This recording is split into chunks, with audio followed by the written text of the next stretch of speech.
আসসালামু আলাইকুম, স্বাগত জানাচ্ছি আরটিভি সন্ধ্যার সংবাদে। আপনাদের সঙ্গে থাকছি আমি রিদওয়ানা বিনতে জলিল এবং আমি ফাহমিদা সালাম।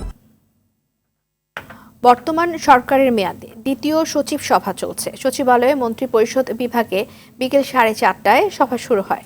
মন্ত্রিপরিষদ সচিবের সভাপতিত্বে সভায় 83 জন সচিব উপস্থিত আছেন। প্রশাসনের দুর্নীতি, চলমান অভিযান, সুশাসন এবং শুদ্ধাচার প্রসঙ্গ সভায় গুরুত্ব পেতে পারে। সভা থেকে এসব বিষয়ে গুরুত্বপূর্ণ দিক নির্দেশনা আসতে পারে।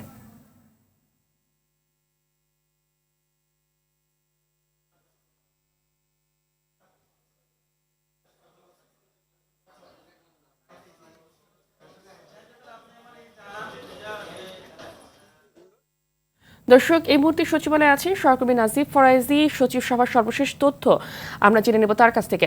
নাজিব নিশ্চয়ই শুনতে পাচ্ছেন তো, সভার কি এখন অবস্থা, শেষ হয়েছে কিনা এবং আলোচনায় কি কি বিষয়ে প্রাধান্য পেয়েছে এ সম্পর্কে বিস্তারিত জানাবেন। ফাহমিদা, আপনি ঠিকই বলেছেন যে বর্তমান মেয়াদে এই সরকারের দ্বিতীয় সচিব সভা যেটি শুরু হয়েছিল বিকেল 4:30টায়, সেটি শেষ হয়েছে কিছুক্ষণ আগে। আপনি দেখতে পাচ্ছেন যে সরকারের সচিবরা একে একে তারা বের হয়ে যাচ্ছেন। তো সরকারের এই সচিব সভায় নানা বিষয়ে আলোচনা হয়েছে, যেগুলো আমরা বিভিন্ন সোর্স থেকে জানতে পেরেছি। কিন্তু এখন পর্যন্ত সরকারের কোনো সচিব তারা কি কি বিষয়ে আলোচনা করেছেন সেটি আমাদেরকে এখনো জানাননি। আমরা অপেক্ষা করছি এই সচিব সভার সভাপতি মন্ত্রী পরিষদ সচিব মাহবুব হোসেন, তিনি যখন এখানে আসবেন এবং তার কাছ থেকে আমরা জানবো। আমরা দেখতে পাচ্ছি যে মন্ত্রী পরিষদ সচিব মাহবুব হোসেন তিনি ইতিমধ্যেই আমাদের কাছে চলে এসেছেন। আমরা তার কাছ থেকে জানবো যে আজকের এই সচিব সভায় কি কি বিষয়ে আলোচনা হয়েছে এবং কি কি নির্দেশনা তিনি সরকারের পক্ষ থেকে দিয়েছেন। আমরা জানতে চাই যে আজকের এই সচিব সভায় কি কি সিদ্ধান্ত হয়েছে, আপনাদের কি কি নির্দেশনা আপনারা দিয়েছেন।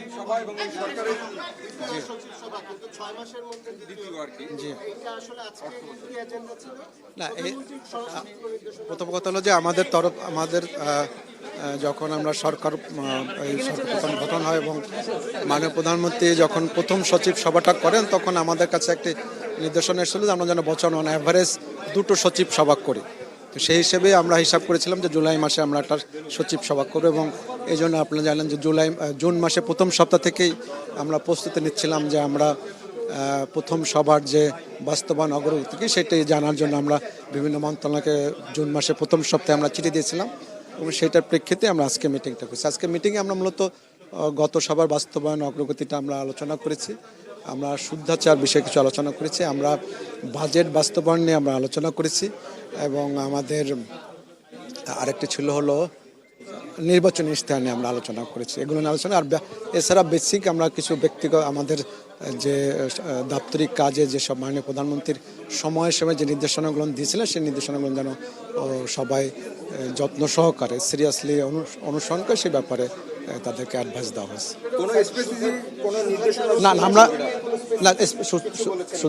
আমরা যেটা আলোচনা করেছি যে আমাদের যে শুদ্ধাচরণ নীতিমালাটি এখন আছে সেটি প্রায় 12 বছর হয়ে গেছে, 10 বছর বেশি হয়ে গেছে। তো এটি আমরা কিন্তু এখন একটা আপডেট করার চিন্তা ভাবনা করছি। সেই প্রসঙ্গটা আলোচনা হয়েছে যে আমাদের এটা যে আচরণ বিধি ছিল 1979 সালের, তো ওইটিকে আপডেট করার কার্যক্রম চলতেছিল, সেটির অগ্রগতি কি সেটি আমরা জেনেছি, এবং আমরা আশা করছি যে খুব দ্রুতই সেটি হয়তো ফাইনাল হয়ে যাবে। আর আমরা সাধারণত যেটা আমরা করে থাকি যে বাজেট বাস্তবায়নের ক্ষেত্রে স্বচ্ছতার কথা বলেছি।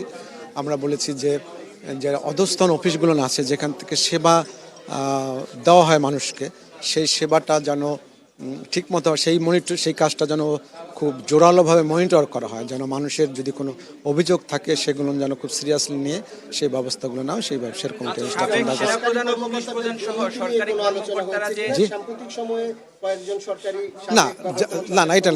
এটা ওইভাবে ওরকম স্পেসিফিক কারণ নিয়ে তো আমরা আলোচনা করবো। স্পেসিফিক নিয়ে আর এত সচিব নিয়ে তো আমরা এই জাতীয় বিষয় নিয়ে আলোচনা করবো না। হ্যাঁ, কিন্তু আমরা একজন দুজনের মানে কোনো একটা অভিযোগ নিয়ে তো আমরা এত সচিবকে ডেকে এনে আলোচনা করবো না, এটা তো খুবই স্বাভাবিক জিনিস। না, ওরা দ্রুতই আমাকে যেটা জানানো হয়েছে খুব দ্রুতই এটা চূড়ান্ত করা হবে। আশা করছি। আমি দেখেন এবার দুটোর কতদিন হয়। আগের সচিব সভার যে সিদ্ধান্ত ছিল সেগুলা বাস্তবায়নের কি দেখলেন আপনি? আচ্ছা প্লিজ হ্যাঁ না, এরকম কোনো আলোচনা হয় না, আমরা ওই প্রসঙ্গে আলোচনা করি।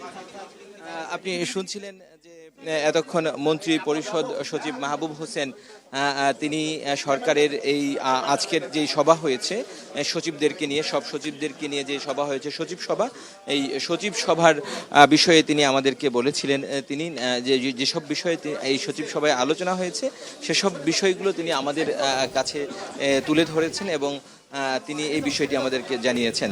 তো ফাহমিদা, এই ছিল আমার কাছে সচিব সভার সবশেষ খবর। নাজিব, ধন্যবাদ আপনাকে। ছাগলকাণ্ডের জাতীয় রাজস্ব বোর্ডের সাবেক কর্মকর্তা মতিউর রহমান তার স্ত্রী ও সন্তানদের 1019% জমি ও 4টি ফ্ল্যাট জব্দের আদেশ দিয়েছে আদালত। দুদকের আবেদনের পরিপ্রেক্ষিতে এ আদেশ দেন ঢাকা মেট্রোপলিটন সিনিয়র স্পেশাল জজ মোহাম্মদ আশরামস জগলুর হোসেনের আদালত। এদিকে প্রায় 10 কোটি টাকা জ্ঞাত আয় বহির্ভূত সম্পদ অর্জনের অভিযোগে দুদকের করা মামলায় সিলেটের কাস্টমস, এক্সাইজ ও ভ্যাট কমিশনার মোহাম্মদ এনামুল হকের স্থাবর সম্পত্তি ক্রয়ের নির্দেশ দিয়েছেন আদালত।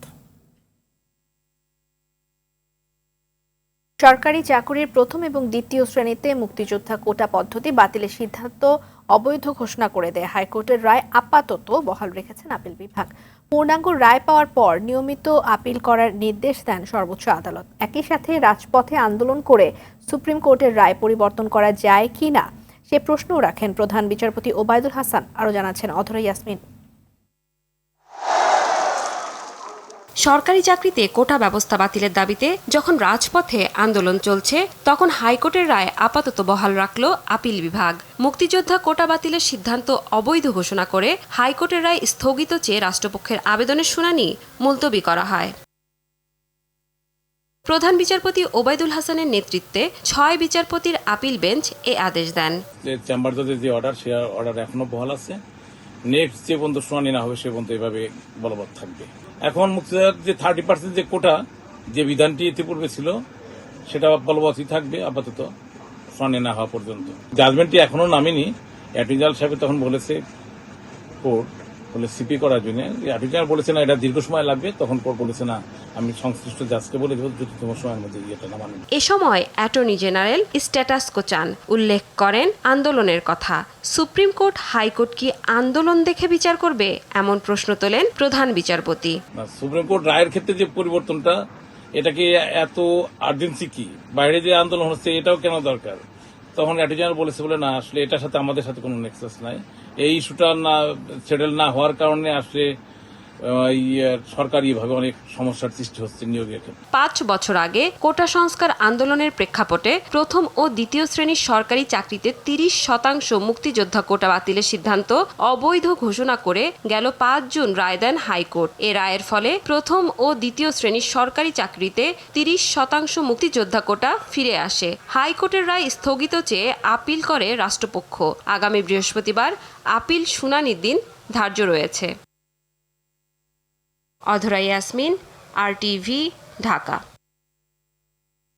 সরকারি চাকরিতে কোটা পুনর্বহালের প্রতিবাদ ও 2018 সালের পরিপত্র বহালের দাবিতে আন্দোলনে উত্তাল সারা দেশ। বৃষ্টি উপেক্ষা করে রাজধানী শাহবাগ মোড় সহ দেশের বিভিন্ন জেলায় আন্দোলন করছে বিশ্ববিদ্যালয় শিক্ষার্থীরা। বিভিন্ন জায়গায় সড়ক অবরোধ করে বিক্ষোভ কর্মসূচি পালন করে তারা। প্রতিনিধিদের পাঠানো তথ্য ছবিতে সৈয়দা সামিয়া তামান্নার রিপোর্ট। বৃষ্টি উপেক্ষা করে কোটা প্রথা বাতিলের দাবিতে সকাল 11টায় ঢাকা বিশ্ববিদ্যালয়ের গ্রন্থাগারের সামনে থেকে বিক্ষোভ মিছিল বের করে শিক্ষার্থীরা। এক পর্যায়ে তারা শাহবাগ মোড় অবরোধ করে বিভিন্ন স্লোগান দিতে থাকে। এ সময় সড়কে যান চলাচল বন্ধ হয়ে যায়। দাবি আদায় না হওয়া পর্যন্ত সড়কে অবস্থান নেয়ার ঘোষণা দেন শিক্ষার্থীরা। মুক্তিযুদ্ধের সন্তানদেরকে যদি ওনারা কোটা দেয়, আমাদের কোনো দাবি নাই, কারণ একজন বাবা মারা গেছেন মুক্তিযুদ্ধ করে, উনি মুক্তিযোদ্ধা, তো ওনার ছেলে মুক্তিযুদ্ধের হিসাবে পাইতে পারে, কিন্তু ওনার নাতনি, ওনার ছেলের জামাই, মেয়ের জামাই, প্রজন্ম স্পেস আছে। 1% কোটা, 1% জনগণ, ওরা ওইটার জন্য ওনারা 30% কোটা রাখছে। মেধা থাকা সত্ত্বেও একটা স্টুডেন্ট সে তার প্রপার যেই মেরিট দিয়ে সে চান্স কোথাও পেল না, তখন তার কি হবে? এটা আমাদের সাথে মেধাবীদের সাথে অন্যায়ের শামিল। কারণ যদি 56% ঘুষা থাকে, 44% দিয়ে মেধাবীদের সাথে, এটা প্রহসন ছাড়া আর কিছুই না। এদিকে সকালে ঢাকা আরিচা মহাসড়ক অবরোধ করে জাহাঙ্গীরনগর বিশ্ববিদ্যালয়ের শিক্ষার্থীরা। এতে সড়কে আটকা পড়ে অসংখ্য যানবাহন। তবে এইচএসসি পরীক্ষার্থীদের সুবিধায় কিছু সময় পর অবরোধ তুলে নেয় তারা। একই দাবিতে ঢাকা চট্টগ্রাম মহাসড়ক অবরোধ করে কুমিল্লা বিশ্ববিদ্যালয়ের শিক্ষার্থীরা। ক্যাম্পাস থেকে মিছিল নিয়ে মহাসড়কে অবস্থান নেয় তারা। একই দাবিতে আজও আন্দোলন করেছে বরিশাল বিশ্ববিদ্যালয় ও ময়মনসিংহের বাংলাদেশ কৃষি বিশ্ববিদ্যালয়ের শিক্ষার্থীরা। পরিপত্র বাতিল রেখে কোটা সংস্কার বাতিলের দাবিতে পদযাত্রা ও সমাবেশ করেছে রংপুর বেগম রোকেয়া বিশ্ববিদ্যালয়ের শিক্ষার্থীরা। কেন্দ্রীয় লাইব্রেরি থেকে ব্যানার, ফেস্টুন ও প্ল্যাকার্ড নিয়ে মিছিল বের করে কোটা বাতিলের দাবি জানায় তারা। 18 কোটি জনগণের একটি সুশৃঙ্খল গঠনতান্ত্রিক দেশে 3% মানুষের জন্য 56% কোটা নির্ধারণ করা হয়েছে। মাননীয় প্রধানমন্ত্রীর কাছে অনুরোধ করব যে আসলে মেধা দিয়ে যে নিয়োগের যে নীতিটা প্রচলন করা হয়েছিল 2018 সালে, সেটা যেন পুনর্বহাল করা হয়। তো আমাদের দাবি একটাই, আমরা 2018 সালের পরিপত্র বহাল সাপেক্ষে একটি সুষ্ঠু কমিশন গঠন করে দ্রুততম সময়ের মধ্যে এই কোটা প্রথার একটি সুষ্ঠু সমাধান হোক। 2018 সাল পর্যন্ত বাংলাদেশে সরকারি চাকরিতে 56% কোটা চালু ছিল।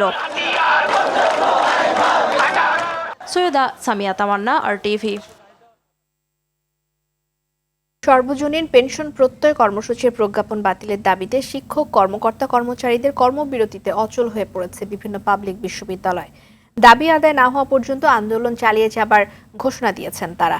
সমস্যার সমাধানে শিক্ষামন্ত্রীর আন্তরিকতা নিয়ে প্রশ্ন তোলেন শিক্ষক নেতারা। আরও জানাচ্ছেন বিপুল দেব রায়।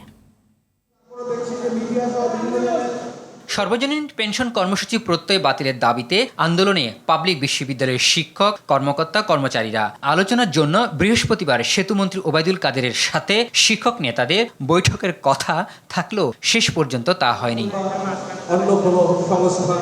সরকারের কাছ থেকে কোনো সাড়া না পেয়ে ঢাকা বিশ্ববিদ্যালয়ের কলা বিভাগের সামনে অবস্থান নেই শিক্ষকরা। সর্বজনীন পেনশন স্কিম প্রত্যয় পাবলিক বিশ্ববিদ্যালয়ের শিক্ষকদের উপর চাপিয়ে দিয়ে চরম বৈষম্যমূলক আচরণ করা হচ্ছে বলে অভিযোগ করেন আন্দোলনকারীরা। আমরা সহসাই আশা করছি যে এটি সমাধান হবে। জাতির অপূরণীয় ক্ষতি হচ্ছে। একটা মুহূর্ত শিক্ষা কার্যক্রম একটা দেশের বন্ধ থাকতে পারে না। শিক্ষক নেতারা জানান, যৌক্তিক আন্দোলনে সরকার সাড়া না দেওয়ায় পরিস্থিতি জটিল হচ্ছে।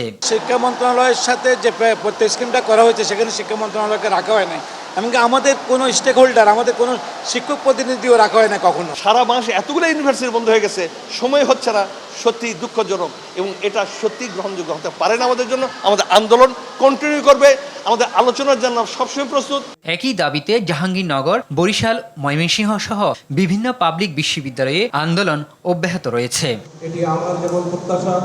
বিপুল দেবরাই, RTV, ঢাকা। চলমান গ্যাস বিদ্যুৎ সংকটের মধ্যে খানিকটা সুখবর দিলেন জ্বালানি ও বিদ্যুৎ প্রতিমন্ত্রী নসরুল হামিদ।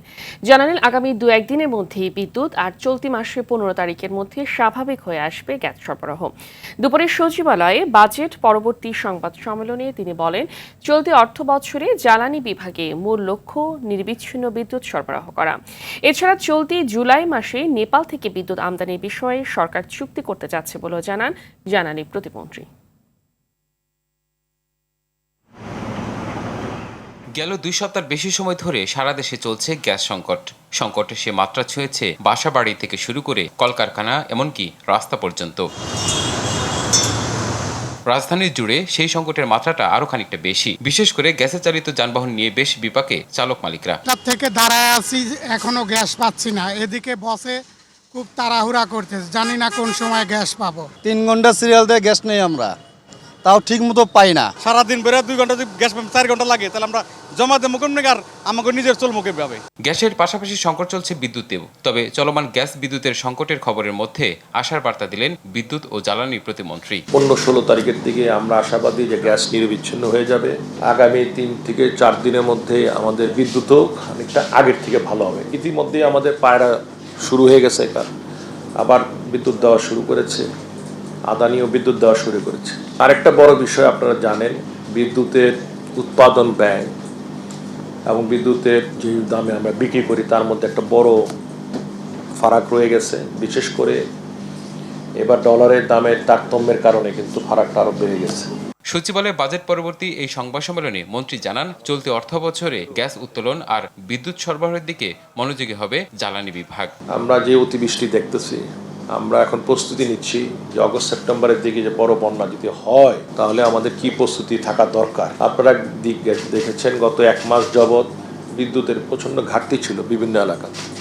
আমরা এগুলো চিন্তা করে সামনের ভবিষ্যতে যাতে আরো কমিয়ে নিয়ে আসা যায় সেটার ব্যবস্থার জন্য কিন্তু বাজেটের টাকা বেশিরভাগই অর্থ খরচ হবে। প্রধানমন্ত্রীর আসন্ন চীন সফরে মহেশখালীতে আরও একটি গ্যাস লাইন ও 2টি ভাসমান এলএনজি টার্মিনাল করার জন্য চুক্তি হবার কথা জানান মন্ত্রী। এছাড়া এক প্রশ্নের জবাবে তিনি জানান, আপাতত গ্রাহক পর্যায়ে বাড়ছে না বিদ্যুতের দাম। সময় অনুযায়ী আমরা প্রাইস অ্যাডজাস্টমেন্ট করেছি, এই পর্যন্ত 2বার করেছি। এখন বাকি অ্যাডজাস্টমেন্ট এটা হবে এবং সেটা সময় মতো হবে। আমরা যখন সরকার আমাদেরকে বলবেন সে অনুপাতে হবে। মারফ্রেজা, টিভি, ঢাকা।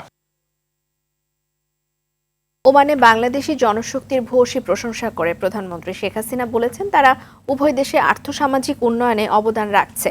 বাংলাদেশে নিযুক্ত ওমানের রাষ্ট্রদূত আব্দুল গফফার বিন আব্দুল করিম আল বালুশি গণভবনে প্রধানমন্ত্রীর সঙ্গে সৌজন্য সাক্ষাৎ করতে এলে তিনি এই কথা বলেন।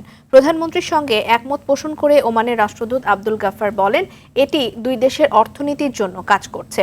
স্বল্পোন্নত দেশ থেকে উত্তরণে বাংলাদেশকে সহযোগিতা করার বিষয়ে আলোচনা হয় বৈঠকে। এরপর প্রধানমন্ত্রী শেখ হাসিনার সঙ্গে গণভবনে সাক্ষাৎ করেছেন স্পেনের রাষ্ট্রদূত গ্যাব্রিয়েল মারিয়া সেস্টিয়াগা উচুয়া ডি চেক্রো।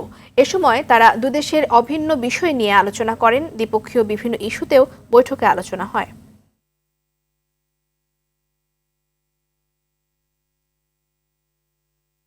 উত্তরাঞ্চলে বাড়ছে নদ নদীর পানি। কুড়িগ্রামে বন্যা পরিস্থিতির আরও অবনতি হয়েছে। জেলার স্বল্প মেয়াদী বন্যার পূর্বাভাস দিয়েছে পানি উন্নয়ন বোর্ড। গাইবান্ধায় ব্রহ্মপুত্রের পানি ফুলছড়ি পয়েন্টে বিপদসীমার 56 সেন্টিমিটার উপর দিয়ে বইছে। নেত্রকোনা এবং সুনামগঞ্জে বন্যা পরিস্থিতি অপরিবর্তিত থাকলেও অব্যাহত বৃষ্টিতে মৌলভীবাজারের 3টি উপজেলা আবারও প্লাবিত হয়েছে। প্রতিনিধিদের তথ্যচিত্রে নুসরাত জাহান সিনথির রিপোর্ট। দেশের বন্যা পরিস্থিতি কোথাও অপরিবর্তিত, আবার কোথাও অবনতি হয়েছে। কুড়িগ্রামে ব্রহ্মপুত্রের পানি দ্রুত বাড়ায় প্লাবিত হচ্ছে নতুন নতুন এলাকা। পানিবন্দী হয়ে পড়েছে চরাঞ্চলের 80,000 মানুষ। আইত্রে বাড়িতে পানি উঠল, কোনো বাজার ঘাট করা পারতেছি না। হাঁস মুরগি চড়াই এগুলো তো মনে করেন যাইতেছে চলে, পালার মতো ব্যবস্থা নাই। গাইবান্ধায় বন্যা পরিস্থিতির অবনতি হয়ে 40,000 মানুষ পানিবন্দী। অনেকেই বাড়িঘর ছেড়ে উঁচু জায়গা ও আশ্রয় কেন্দ্রে যাচ্ছেন। আজকে সকালবেলা নিচে ছিল, দিনে দিনে আঙনে উঠে গেল। পানি জোরে এলে তখন এগুলো আমাদের সবগুলো ভাসি যাবে, তখন আমাদের কোনো আটকানোর মতো ক্ষমতা নেই আর। সিরাজগঞ্জে বিপদসীমা ছুঁয়েছে যমুনার পানি। এতে নদী তীরবর্তী নিম্নাঞ্চল ও চরাঞ্চল প্লাবিত হতে শুরু করেছে। জামালপুরেও সব নদ নদীর পানি বেড়েছে। চরাঞ্চলে বন্যার পানি ঢোকায় চরম দুর্ভোগে মানুষ।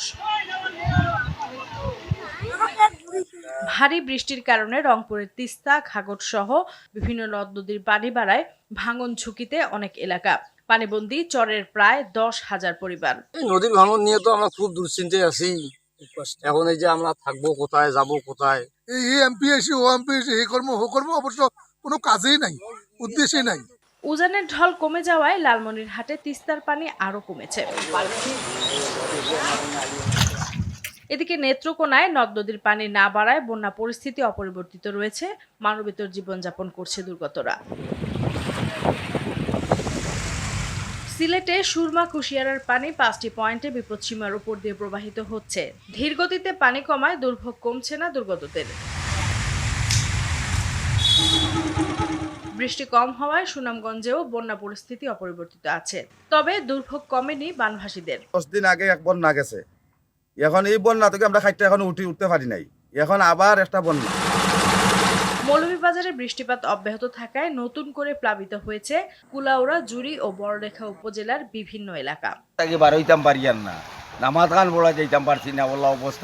এদিকে সিলেট, চট্টগ্রাম, খুলনা ও ময়মনসিংহ বিভাগে ভারী বৃষ্টির আভাস দিয়েছে আবহাওয়া অধিদপ্তর। নুসরাত জাহান সিনথি, RTV।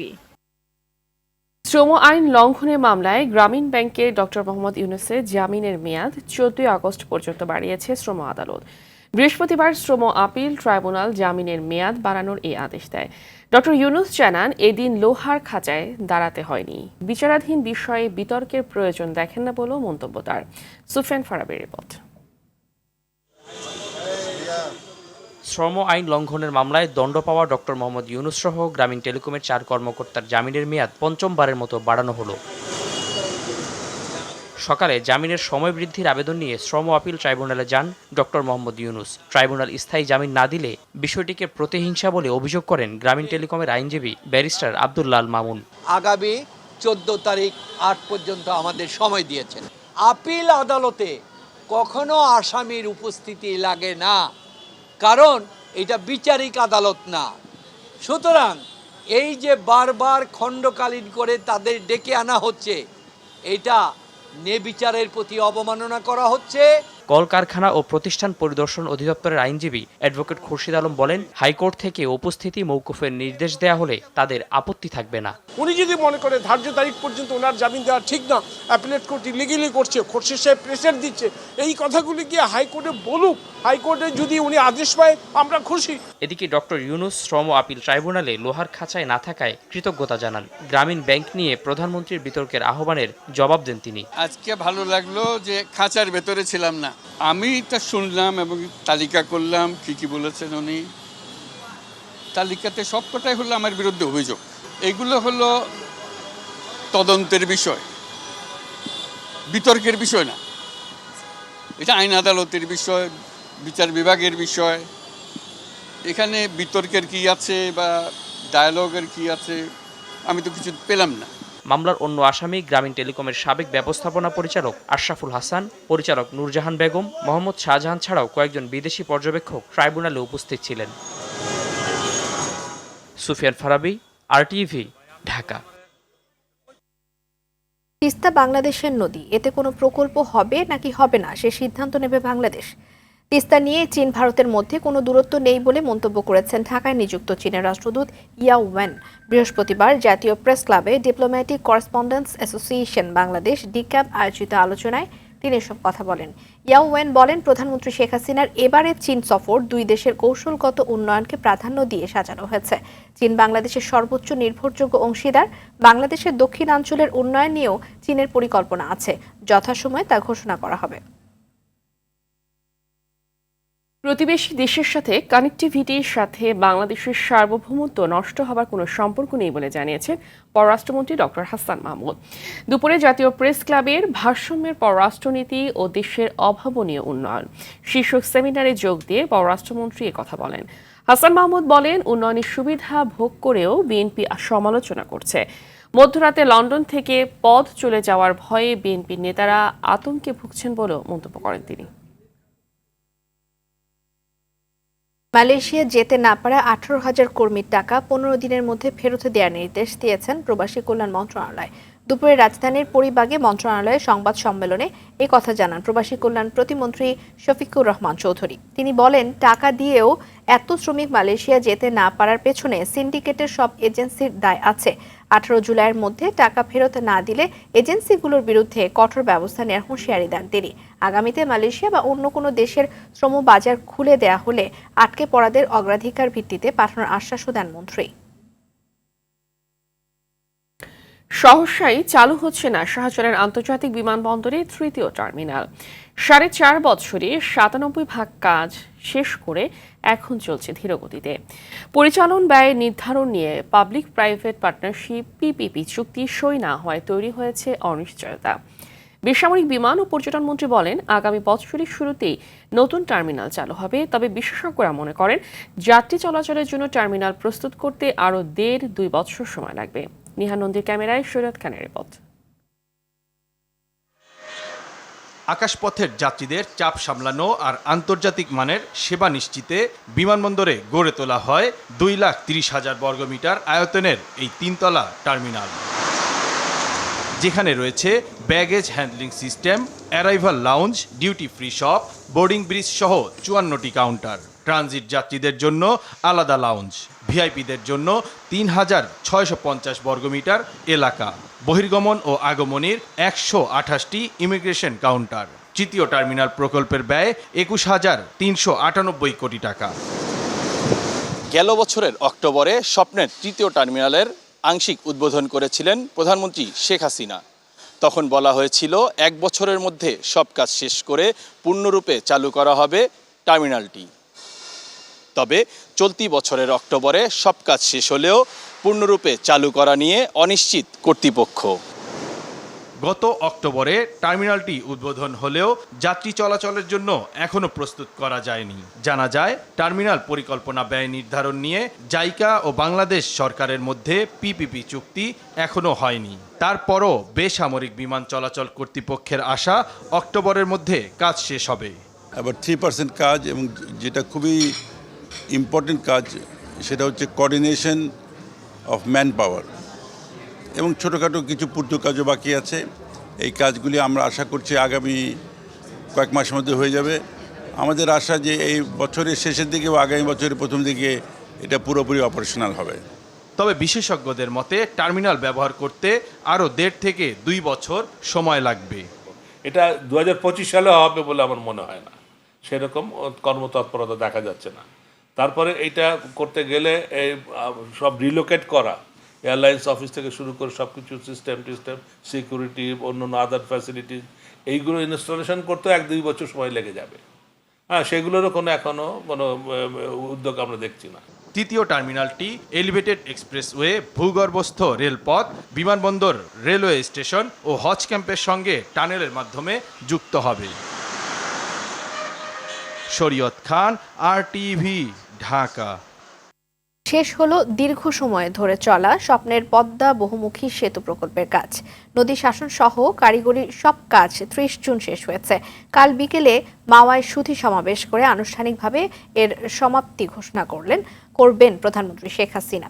এপ্রিল পর্যন্ত পদ্মা সেতুতে মোট টোল আদায় হয়েছে 1,562,62,15,000 টাকা। সুধী সমাবেশ শেষে 2 দিনের গোপালগঞ্জ সফরে যাবেন শেখ হাসিনা। 6 জুলাই টুঙ্গিপাড়া জিটি সরকারি প্রাথমিক বিদ্যালয়ে বঙ্গবন্ধু কর্নারের উদ্বোধন করবেন। আতিকা রহমানের রিপোর্ট। নিজেদের টাকায় পদ্মা সেতু, দেশের অন্যতম গর্ব। দক্ষিণাঞ্চলের জেলাগুলোর যাতায়াতের সম্ভাবনার দুয়ার। পদ্মা সেতু চালুর মধ্য দিয়ে বদলে যায় দক্ষিণাঞ্চল। শেষ হচ্ছে পদ্মা বহুমুখী সেতু প্রকল্পের সব ধরনের কাজ। এপ্রিল মাস পর্যন্ত পাওয়া তথ্য অনুযায়ী মাওয়া প্রান্ত দিয়ে 56,01,232টি এবং জাজিরা প্রান্ত দিয়ে 56,89,863টি যানবাহন পারাপার হয়। মোট টোল আদায় হয়েছে 1,502,62,15,900 টাকা। শুক্রবার মাওয়ায় সমাপনী সুধী সমাবেশে যোগ দেবেন প্রধানমন্ত্রী। সমাবেশ শেষে তিনি 2 দিনের সফরে গোপালগঞ্জে যাবেন। 5 জুলাই রাতে বঙ্গবন্ধু ভবনে রাত্রি যাপন করবেন। 6 জুলাই বঙ্গবন্ধু স্মৃতিবিজড়িত স্কুল, টুঙ্গিপাড়া জিটি সরকারি প্রাথমিক বিদ্যালয়ে বঙ্গবন্ধু কর্নার উদ্বোধন এবং শিক্ষার্থীদের মধ্যে শিক্ষা উপকরণ বিতরণ করবেন। তার যে সমস্ত প্রোগ্রাম, এই প্রোগ্রামগুলো আমরা সম্পূর্ণভাবে সুন্দরভাবে পরিবেশন করব। মাননীয় প্রধানমন্ত্রী শেখ হাসিনার আগমন উপলক্ষে আমাদের স্কুলে ব্যাপক প্রস্তুতি গ্রহণ করা হয়েছে এবং কোমলমতি শিক্ষার্থীরা মাননীয় প্রধানমন্ত্রীকে একেবারে সশরীরে দেখবার জন্য তারা অধীর আগ্রহে অপেক্ষা করছেন। প্রধানমন্ত্রী শেখ হাসিনার সফর ঘিরে জেলা জুড়ে নিরাপত্তা ব্যবস্থা জোরদার করা হয়েছে। মাননীয় প্রধানমন্ত্রীর এই সফরকে আনন্দমুখর, উৎসমুখর, নিরাপদ করার লক্ষ্যে প্রশাসন বিস্তারিত প্রস্তুতি গ্রহণ করেছে। আমরা আইন শৃঙ্খলা রক্ষাকারী বাহিনীর সাথে সমন্বয় সভা করেছি। আমরা সকল প্রস্তুতি গ্রহণ করেছি। শনিবার বিকেলে সড়ক পথে টুঙ্গিপাড়া থেকে ঢাকায় ফেরার কথা রয়েছে প্রধানমন্ত্রী শেখ হাসিনার। আতিকা রহমান, RTV, ঢাকা। সারা দেশে প্রকল্প ভিত্তিক প্রায় 4,000 নারী স্বাস্থ্যকর্মীকে হঠাৎ করে ছাঁটাইয়ের প্রতিবাদে সংবাদ সম্মেলন করেছে পেইড পেয়ার ভলান্টিয়ার অ্যাসোসিয়েশন।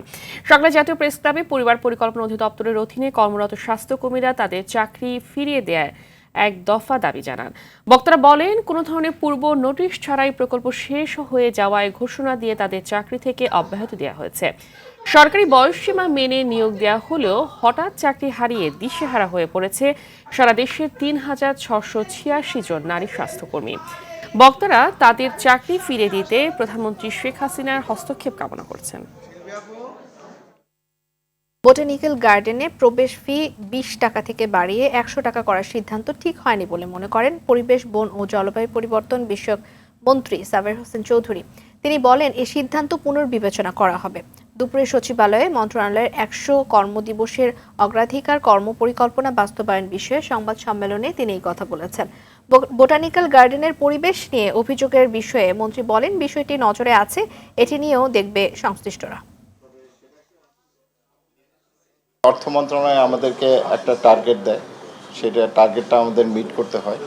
তবে আমি মনে করি যে এটা আমাদের আবার একটু নতুনভাবে বিবেচনা করা উচিত, কারণ এক লাফে আপনি 20 থেকে 100 চলে যাওয়াটা, এটা আমার কাছেও মনে হয় মানে কিছুটা অযৌক্তিক। এত হওয়া উচিত না। মানে যেটাই হোক, একটা ফি থাকতে পারে, তবে এত বাড়াটা হয়তো ঠিক হয়নি। তো এটা যেহেতু সিদ্ধান্তের প্রক্রিয়াটা অনেক আগে ছিল, বিষয়টা আমার নজরে এসছে এবং আমরা দেখব। সন্ধ্যা সংবাদ এ পর্যন্তই। সবশেষ সংবাদ জানতে যে কোনো মোবাইল ফোন থেকে 24141 নাম্বারে ডায়াল করুন। রাতের সংবাদ 11:15টায় দেখার আমন্ত্রণ রইল। ধন্যবাদ সবাইকে। সবাইকে ধন্যবাদ।